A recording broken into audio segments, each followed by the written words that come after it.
বাংলাদেশের সীমান্তরক্ষী বাহিনী বর্ডার গার্ড বাংলাদেশ বিজিবি এখন থেকে সাউন্ড গ্রেনেড ও টিয়ার সেল কেনা ও ব্যবহারের অনুমোদন পেয়েছে।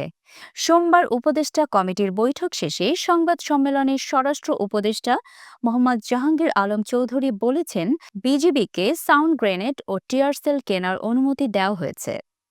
বাংলাদেশের সীমান্তে বিজিবি মূলত প্রাণঘাতী অস্ত্র ব্যবহার করে।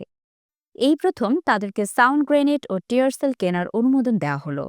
সম্প্রতি চাঁপাইনবাবগঞ্জের কিরণগঞ্জ সীমান্তে ফসল কাটা নিয়ে দুই দেশের সীমান্তবর্তী বাসিন্দাদের বাগবিতণ্ডা বাধে। এক পর্যায়ে বিএসএফ বাংলাদেশ সীমান্তের দিকে সাউন্ড গ্রেনেড ও টিয়ার সেল নিক্ষেপ করলে এই নিয়ে উত্তেজনা ছড়িয়ে পড়ে। এক্ষেত্রে বিজিবি এ ধরনের অস্ত্র ব্যবহার করতে পারেনি, কারণ এগুলো তাদের কাছে নেই। এখন তাদের জন্য এই অস্ত্রগুলো কেনার অনুমোদন দেওয়া হয়েছে। এই বিষয়ে স্বরাষ্ট্র উপদেষ্টা বলেন, বর্ডারে সবসময় লেথাল ওয়েপন বা প্রাণঘাতী অস্ত্র দেওয়া ছিল। আপনারা অনেক সময় শুনেন বিজিবি কেন সাউন্ড গ্রেনেড মারে নাই, টিয়ার সেল মারে নাই। এগুলো তো বিজিবির কাছে নাই।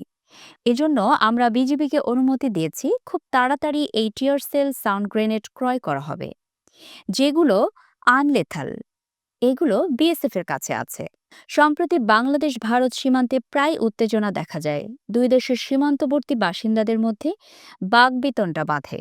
পরিস্থিতি নিয়ন্ত্রণে বিজিবির এসব আনলেথাল ওয়েপন গুরুত্বপূর্ণ ভূমিকা পালন করবে বলে মনে করছেন বিশেষজ্ঞরা।